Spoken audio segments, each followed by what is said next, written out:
Saya kasih beberapa ilustrasi ya supaya ada yang enak gitu kalau ngomongin tentang lingkungan. Isu lingkungan itu pertama kali jadi bahan pembicaraan dunia kira-kira tahun 62 itu. Tahun 60-an lah. Ketika orang berupaya untuk meningkatkan produksi pertanian dan buah-buahan melalui yang disebut pestisida, apa namanya itu DDT apa? Apa istilahnya itu DDT itu? Pembasmi hama itu yang disemprot. Oh apa? Ya pokoknya pestisida itu ya. Nah, itu kira-kira tahun 60-an kan, itu produksi pestisida terutama oleh Monsanto itu. Monsanto tahu Monsanto ya? Perusahaan besar yang menguasai bibit pupuk sampai pestisida durian namanya Monsanto tuh.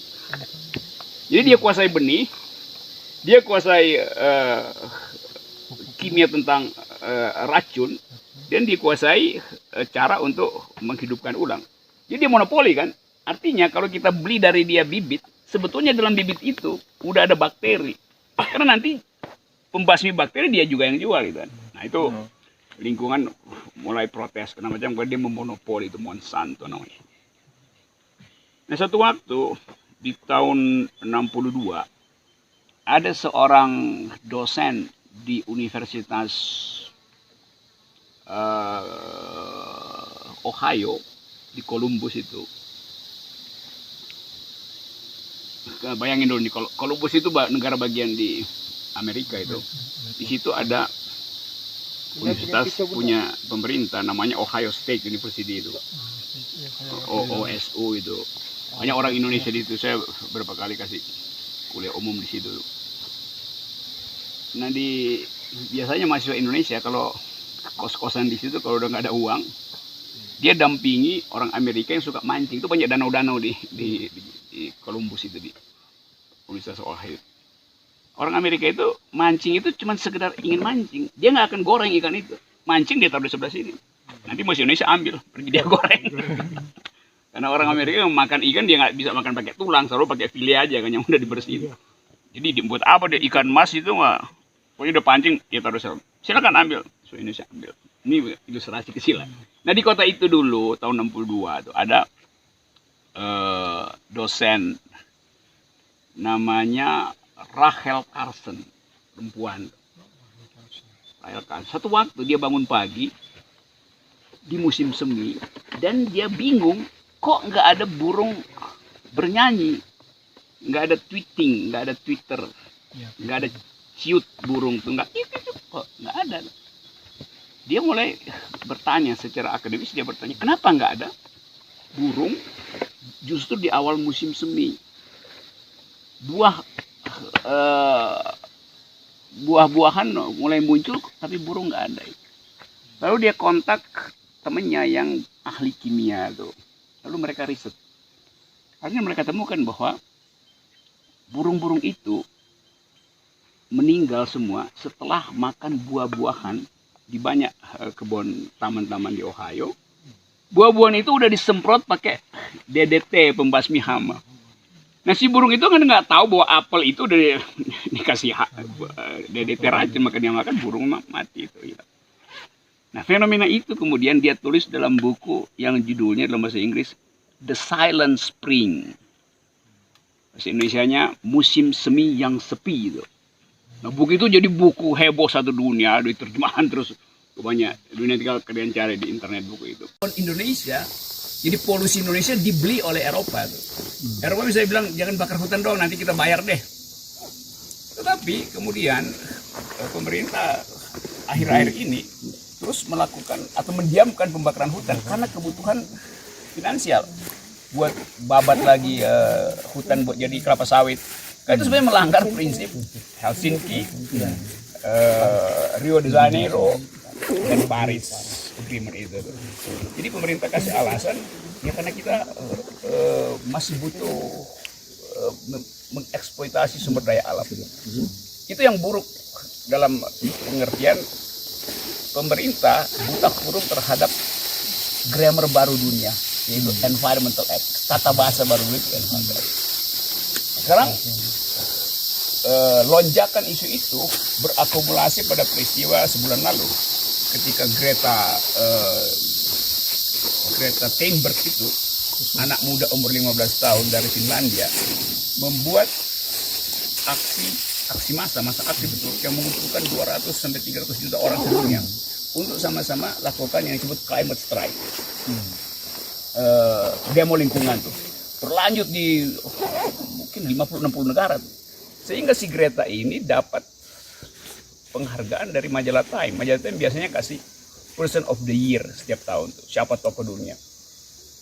Tahun ini disebut Person of the Year-nya adalah si Greta ini. Dia diterima di PBB, pidato di PBB sama Obama, seluruh presiden dunia ingin undang dia tuh segala macam. Hanya karena isu itu. Nah, sekarang kamu kaitkan bahwa millennials justru yang pertama kali menerobos konservatisme dunia melalui suara Greta itu. Yang dia adalah orang Eropa. Jadi kita tidak lihat karena dia orang Eropa segala macam, tapi yang dia ucapkan itu sama dengan kepentingan mahasiswa Indonesia. Itu menjaga lingkungan tuh. Apalagi Indonesia itu ditasbihkan untuk jadi paru-paru dunia tuh. Karena kita penyumbang oksigen terbesar. Dulu Brasil sekarang udah mulai turun tuh. Jadi jangan sampai dunia mencatat Indonesia sebagai pembuat racun peradaban akhirnya. Karena soal lingkungan.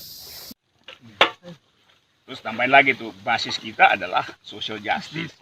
Baru social justice di mana pertama kali terasa? Ya di dalam perburuhan, di dalam tenaga kerja gitu. Di bawah sekali ke Apa ya? Berarti harus didongkrak lagi demonstrasi besar-besaran. Ini demo tapi dengan ide yang kuat supaya pers ngerti tuh. Kemudian Kan nanti ada aja orang, misalnya pemerintah atau Pemda sewa pakar terus bilang kita tadi katanya itu berarti kita melanggar kesepakatan Asia kebebasan services dan jasa. Enggak, betul kita terikat secara hukum. Tapi secara sosiologis Indonesia ada dalam keadaan potensi krisis ekonomi. Data dunia, data lokal, data pengamat independen, survei pusat-pusat studi memperlihatkan bahwa kita nggak mungkin tumbuh di atas 4%. Oleh karena itu dari sekarang bikin yang disebut safety net, social safety net. Gitu. Jadi jaring pengaman sosial itu justru pertama-tama yang mesti dibenahi di bidang tenaga kerja. Nah sekarang ketenaga kerjaan kita pakai prinsip yang disebut easy hiring, easy firing. Itu yang lagi dibikin di Omnibus Law di bidang tenaga kerja. Dan itu curang bikin demo tentang lingkungan. Beritahu lebih dahulu ke beberapa koran yang punya rubrik itu. Kompas misalnya, Kompas lagi sangat peduli lingkungan itu. Iya bang. Saya ngomong sama beberapa wartawan supaya isu lingkungan. Tempo juga ada soal lingkungan. Undang wartawan Tempo di sini. salah satunya Prof yang harus didorong dalam kontestasi pemilihan kepala daerah. Nah betul nih isu lingkungan. Ya ini harus diperkuat. Jadi dia biar demokrasi, pilkada, integritas, muatannya di dalamnya itu harus isu-isu lingkungan di Maluku Utara yang harus diperkuat karena di Maluku Utara justru yang banyak memberi kontribusi di sektor pertambangan. Iya potensial itu. Pertanian makin menurun Prof. Problem kita itu ada di situ. Jadi kalau misalnya Ternate, oke, ada surplus potensi deposit soal mineral itu. Kan itu hak primer, hak pertama masyarakat adat terutama tuh. Kalau nggak ada masyarakat perluasannya, lalu masyarakat umum itu. Tapi kita mesti terangkan bahwa oke, kita eksploitasi itu secukupnya tuh. Karena kita eksploitasi secukupnya, maka yang paham apa itu cukup adalah masyarakat lokal. Kalau investor asing, Cina, Amerika, dia nggak paham apa itu cukup. Cukup bagi dia adalah beredar di pasar internasional. Tuh. Maka dia akan kuras habis-habisan. Justru kita yang tahu apa artinya cukup itu. Jadi terang-terangkan begitu. Nah itu. Nah, soal CSR juga. Kita juga harus bisa menjawab itu. CSR itu dulu, waktu dibuat isu itu tuh di-raise di dalam satu forum PBB yang namanya, sudah kebanyakan ide di kepala, namanya Global Compact gitu. Jadi PBB ajukan satu program namanya Global Compact, Global Compact gitu. Di situ ada soal tadi CSR, ada soal human rights. Nah di dalam Global Compact, ini hal penting yang masih mesti tahu, setiap upaya industri ekstraktif terutama, jadi industri yang mengekstrak bumi itu, batu bara, tambang, hutan, semua industri ekstraktif, dia mesti keluarkan CSR sebagai pertanggungjawaban hak asasi manusia, bukan bisnis itu. Itu pentingnya tuh. Nah, itu disebut corporate social responsibility. Jadi tanggung jawab sosial dari korporasi, tanggung jawab sosial itu. Apa tanggung jawab pertama? Ia memelihara lingkungan yang sedang dia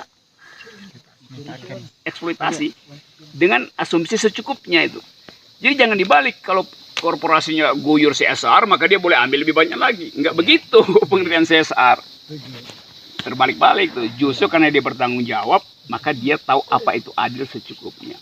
Kelebihan dari itu adalah hak masyarakat sekitarnya. Itu namanya social responsibility sekitarnya. Yang terjadi sekarang, dia gali tambang di Ternate, CSR-nya dikasih ke Kalimantan tuh, atau dikasih ke Jawa.